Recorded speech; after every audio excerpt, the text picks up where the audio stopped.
Pangan ogwang guys. Pang bas kay para nag-uwan itong anay lapok ba. Maurog ika-upat nga adlaw sa quarantine ko diri sa lungsod sa Natal. So guys,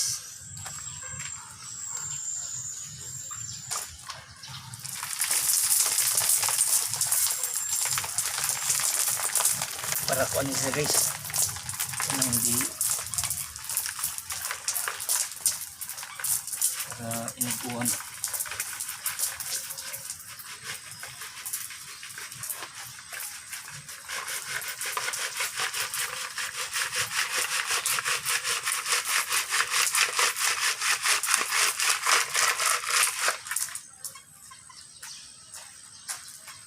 Para di malapok.